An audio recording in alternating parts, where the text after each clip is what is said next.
Halo teman-teman, di sini kami akan memperkenalkan diri. Yang pertama ada Bernadetta Dwita Nugraheni dengan NIM 041. Yang kedua, Brigita Wilmina Pratiwi dengan NIM 151.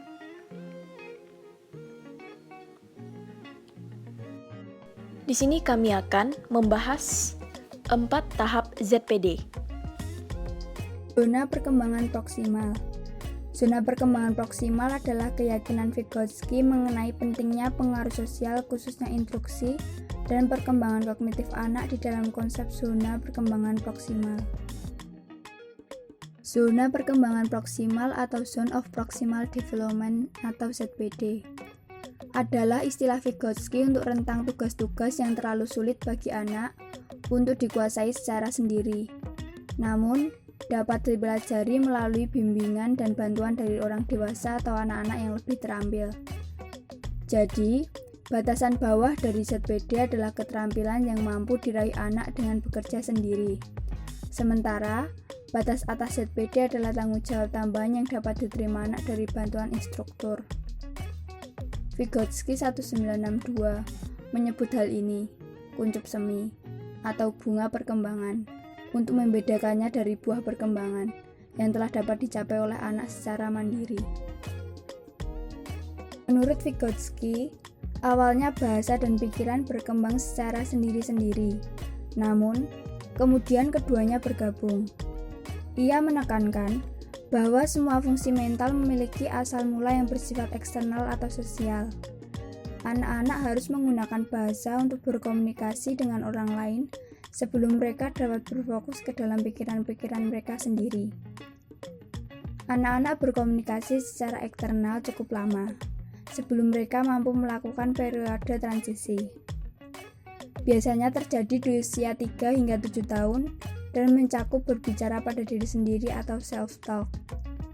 Setelah itu, menjadi sifat dasar kedua bagi anak-anak dan mereka mampu bertindak tanpa melakukan verbalisasi.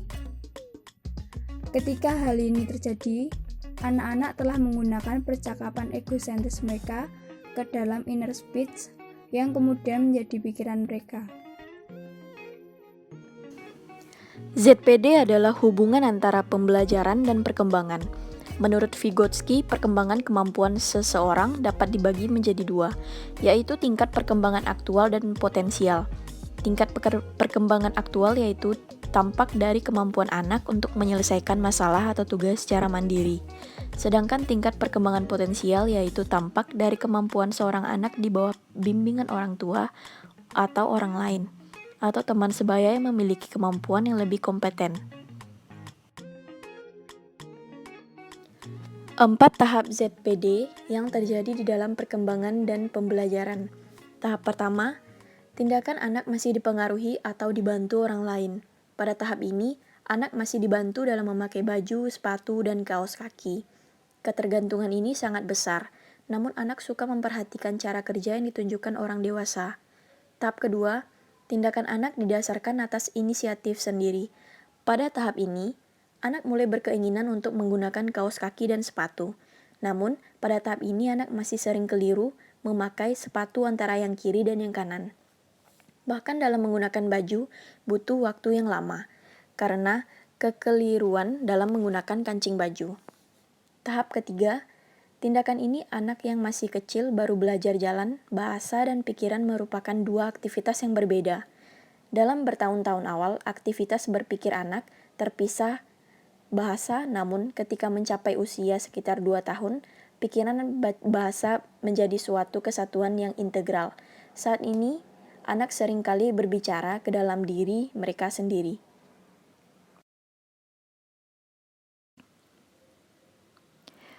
Tahap keempat, tindakan ini anak dalam berinteraksi sosial melakukan aktivitas mental yang dalam bahasa Vygotsky disebut internalisasi.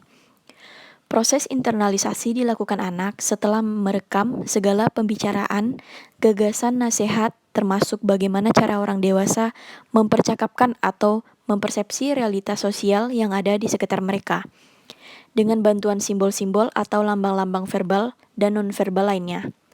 Anak kemudian mentransformasikan apa yang dilihat dalam interaksi sosial bersama orang dewasa, sehingga pada akhirnya menjadi petunjuk untuk mengarahkan diri mereka sendiri. Sekian dari kami ucapkan terima kasih.